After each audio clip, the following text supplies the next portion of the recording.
নেত্রী বলেছেন একটি ভবন, একটি বিল্ডিং ধ্বংস করা যাবে, কিন্তু ইতিহাস তো ধ্বংস করা যাবে না। আসলে এটাই সত্য, কিন্তু এই চরম সত্যটাকে মেনে নিতে পারছি না। আমি ভাই আমি আবেগ সংবরণ করতে পারছি না। আমি খুব কঠিন মানুষ, আমার চোখে পানি আসে না। নামাজে যখন পড়ে আল্লাহ কাছে তখন খুব অনেক কষ্টে পানি আনতে হয়, কিন্তু কালকের এই ঘটনা আমার জীবনে যে কয়েকবার চোখে পানি এসেছে তার মধ্যে অন্যতম একটি। এই ঘটনা আমি তখন অনেকের সাথে কথা বলেছি, নেত্রী ভাষণও শুনেছি। তখন নেত্রী বলেছেন একটি ভবন, একটি বিল্ডিং ধ্বংস করা যাবে, কিন্তু ইতিহাস তো ধ্বংস করা যাবে না। আসলে এটাই সত্য, কিন্তু এই চরম সত্যটাকে মেনে নিতে পারছি না। একটা জাতি কিংবা কিছু লোক কত দূর নিচে নামতে পারে, কত দূর। এবং যদি আমি বিশ্বাস করি এই অন্যায় তাদের এই অশুভ শক্তি শীঘ্রই পতন ডেকে আনবে, কিন্তু আমি বলছি কত দূর আস্পর্ধা হয়, এবং আর সবচেয়ে ওদের ক্ষোভটা যে কত দূর। আমি অনেকগুলি চ্যানেলে লাইভ শুনতেছিলাম, একটা বাচ্চা ছেলে 30-35 বছর হবে, সে বলতেছিল আমার জন্মের পর থেকে এই বাড়িটার প্রতি ক্ষোভ ছিল, এবং তখন থেকে প্রতিজ্ঞা করেছিলাম যখনই এই সুযোগ হবে এই বাড়িটাকে ভাঙবো। তখন বাংলাদেশে রাত 10টা বাজে। এই হচ্ছে আমাদের অবস্থা। আমার কথা হচ্ছে এটাই, নেত্রীর কথার সাথে সুর মিলিয়ে বলতে হয়, ভবন ধ্বংস করা যাবে কিন্তু ইতিহাস তো ধ্বংস করা যাবে না। আমরা অনেক জিনিস আমরা হারিয়েছি, অনেক স্মৃতি অনেক হারিয়েছি, অনেক ঐতিহাসিক জিনিস আমরা হারিয়েছি। হয় এগুলি রিপ্লিকা বানানো যাবে কিংবা যাবে না, সেটা অন্য জিনিস, কিন্তু আমাদের ভবিষ্যৎ প্রজন্ম তো কিংবা এগুলি জানবে না, দেখবে না। আমি আজকে সকালে আমি রাত ঘুমাইতে পারিনি, সকালে আমি একটা পোস্ট দিলাম, বললাম যে আজ বাংলাদেশকে গতকাল হত্যা করা হয়েছে, বাংলাদেশের সকল ন্যায় নীতিকে হত্যা করা হয়েছে, এবং সাথে আমাকেও। আমি আজ মৃত, তবু আমি এই অন্যায় হত্যাকারীদের আমি বিচার করবই। মৃত অবস্থায় কিভাবে বিচার করবো জানি না, তবে ইনশাআল্লাহ আমার বিশ্বাস এটা বিচার হবেই, বিচার করবো ইনশাআল্লাহ। আপনার কি মনে হয় আমাদের দেশটা ভেতর থেকে এরকম কেন বদলে গেল? ধন্যবাদ বাড়িবে আমার সম্বন্ধে অনেক কিছু বলার জন্য। আমি এতদূর যোগ্য না, চেষ্টা করে যাই, চেষ্টা করে যাচ্ছি। আপনার প্রশ্ন উত্তর বলতে চাই, আমি একজন মুসলমান। আল্লাহ যদি সত্য হন, আমি একজন মানুষ, পৃথিবী যদি সত্য হয়, পৃথিবী মানব ইতিহাস যদি সত্য হয়, এই সমস্ত অপকর্ম শেষ হবেই।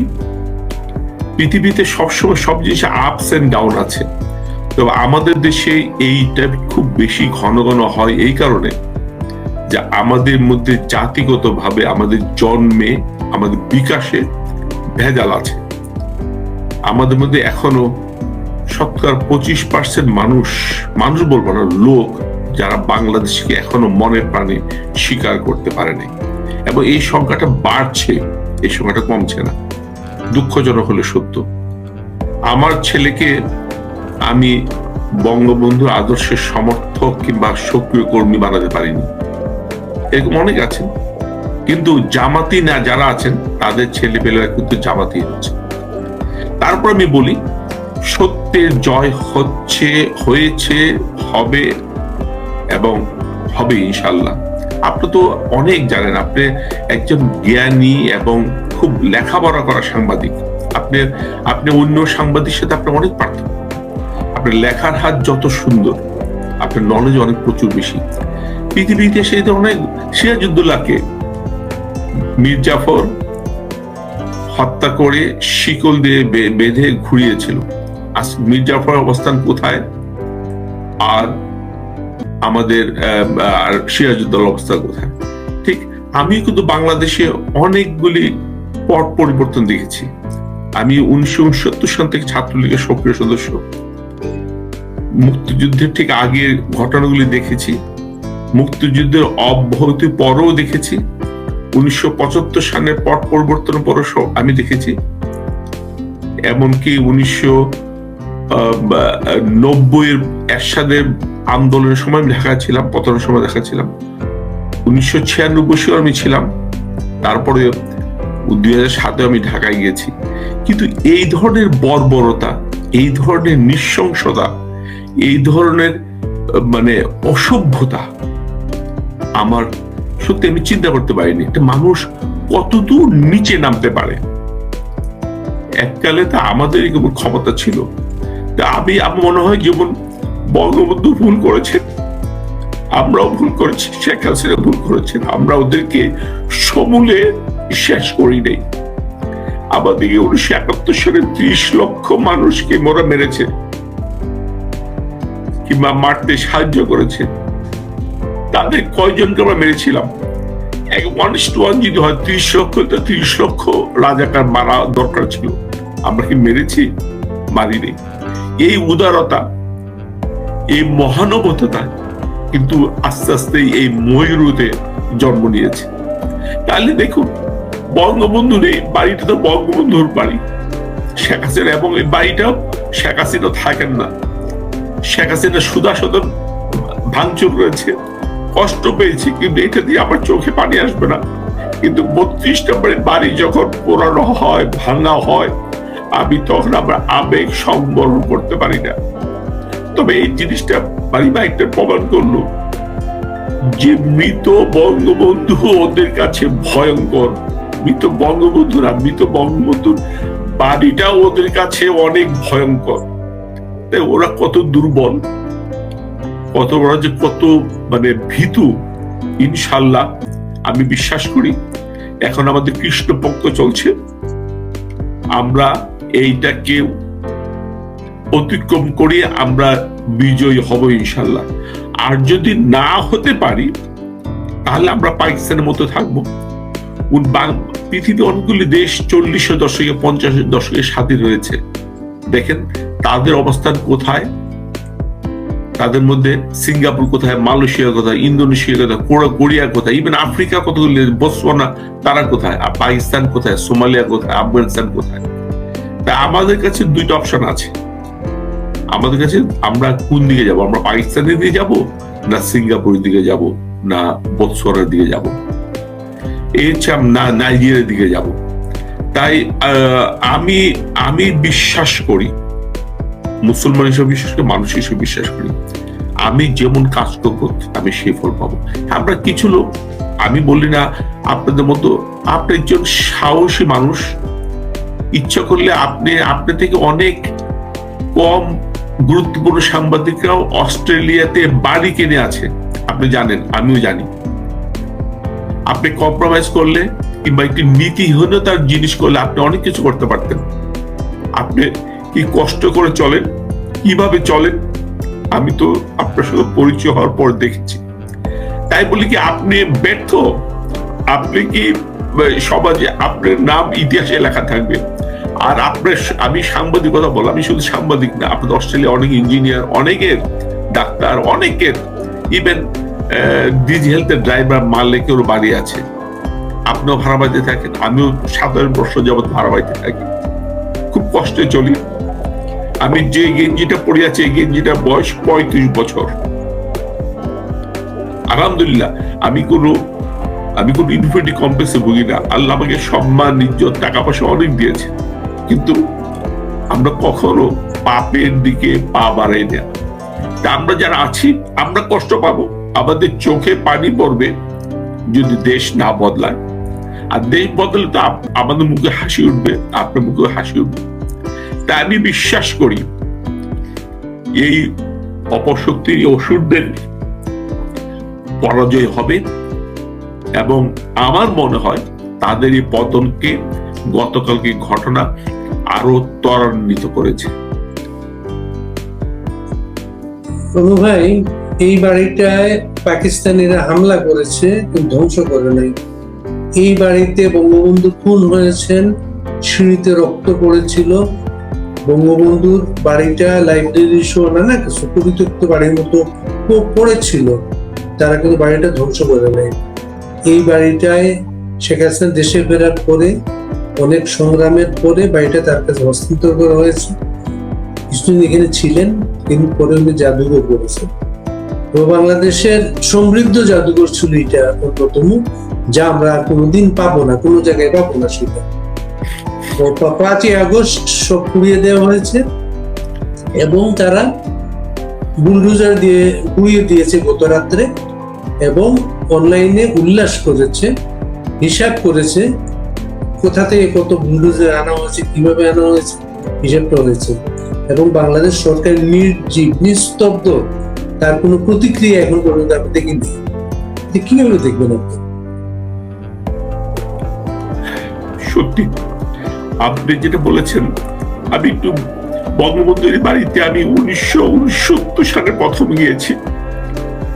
ছাত্রলীগের সভাপতি নুরুল সিদ্দিকী আমাকে বঙ্গবন্ধুর কাছে নিয়ে গেছিলেন ওই বাড়িতে, বঙ্গবন্ধু জেল থেকে ছাড়া পাওয়ার পরে। আমি ক্লাস 5-এ বৃত্তি পরীক্ষা ভালো রেজাল্ট করেছিলাম।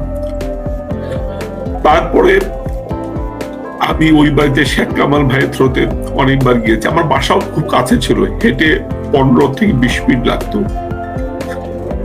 স্বাধীনতার পরেও মার্চ মাসে অনেকবার গিয়েছি, মুক্তিযুদ্ধের পরে গিয়েছি, স্বাধীনতার পরে গিয়েছি, 15 আগস্টের পরে 23 নম্বর গিয়েছি। তারপরে তো বঙ্গবন্ধু জাদুঘর হওয়ার পর অনেকবার গিয়েছি, আমার ছেলেদের নিয়ে গেছি, অনেকবার গিয়েছি। এই বাড়ি নিয়ে আমাদের অনেক শত্রুরা অনেক অপপ্রচার করেছে।